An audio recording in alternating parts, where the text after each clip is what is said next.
back to the Educated Home Buyer series presented by myself, James Allen, as the principal broker of the James Allen. Okay, so now we're at the point where you've got your loan approved. It's time for the settlement agent or the closing. There are really two groups of people who handle closings. Real estate attorneys can do so. These are people who will actually give you advice if you feel that you need advice while you're in real estate closing. Title companies or settlement companies are doing the same thing. The exception of being able to give you advice.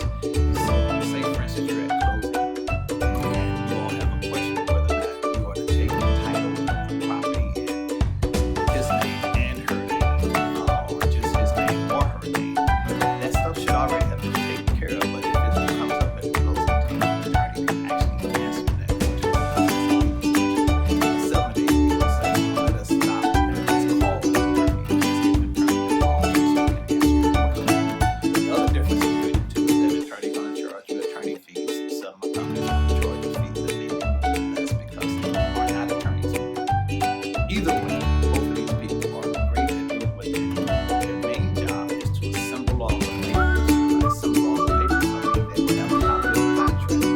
They will make sure that all the terms of the contract have been met. They will have all the mortgage loan documents because at closing, that's when you actually sign the documents, borrowing the money, which triggers the sale of the house. We will also talk to you about something very important called title insurance. Now, title insurance is based upon the title agent or the attorney on a title search of real estate that you buy. Title search means they're going to go back and make sure that there's been a clean transfer of ownership every time that property has changed hands. Those title searches go back as far as they possibly can. It is very, very important to understand that these people are professional folks who do this on a regular basis, but there are circumstances that they cannot guarantee you that the title search is 100% accurate, or that something may be hidden that the title search may not show at the initial search, but may pop up during the course of your ownership. To protect you against that, there is a thing called title insurance. Title insurance protects you, the buyer, if you buy the buyer's title insurance, and it protects the mortgage loan, which is mandatory for you as a buyer to protect the mortgage loan against someone coming up and having a claim to your property.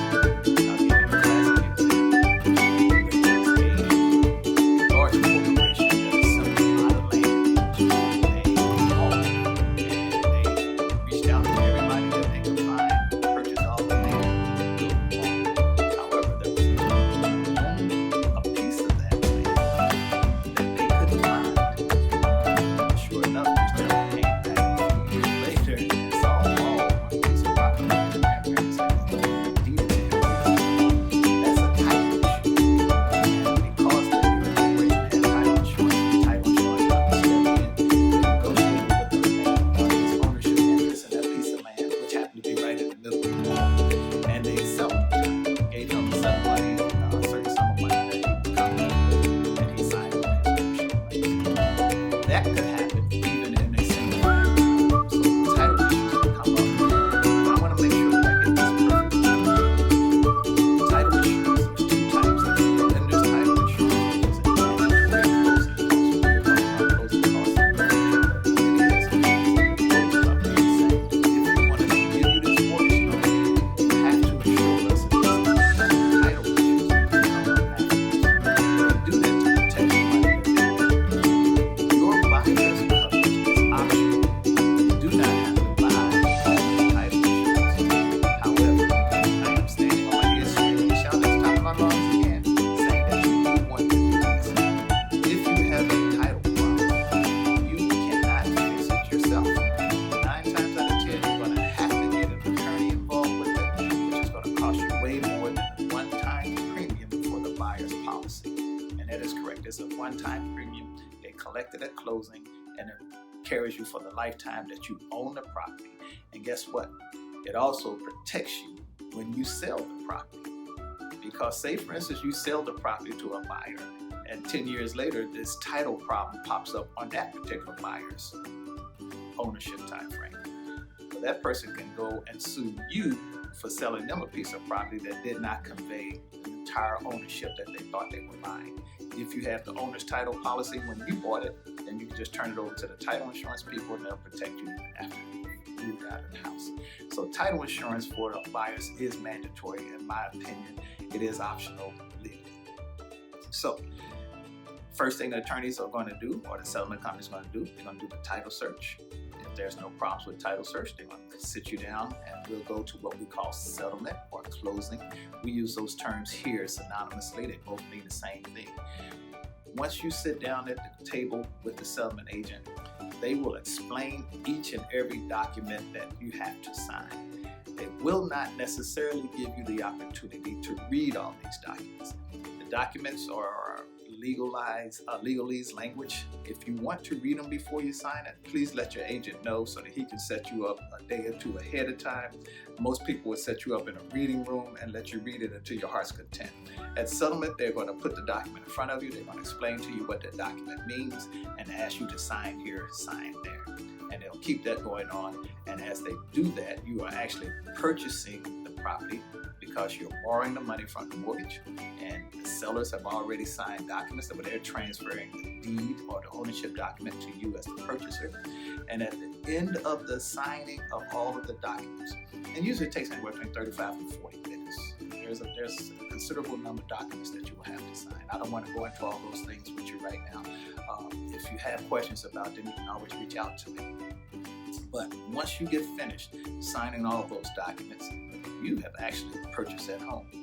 They will give you the keys to your property the day that you do it. You will hand over any down payment that you need to give to the settlement agent. You will need to do that in certified funds. Nowadays, we have a number of people who are even just wiring the money directly to the settlement agent's account.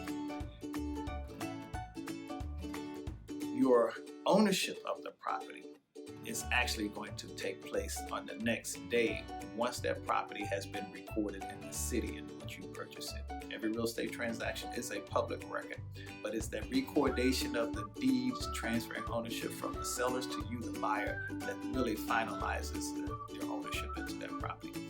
But as far as the state of Virginia is concerned, once you close it, once you transfer your down payment, certified funds, and the deed is signed by the sellers, we consider that particular deal closed.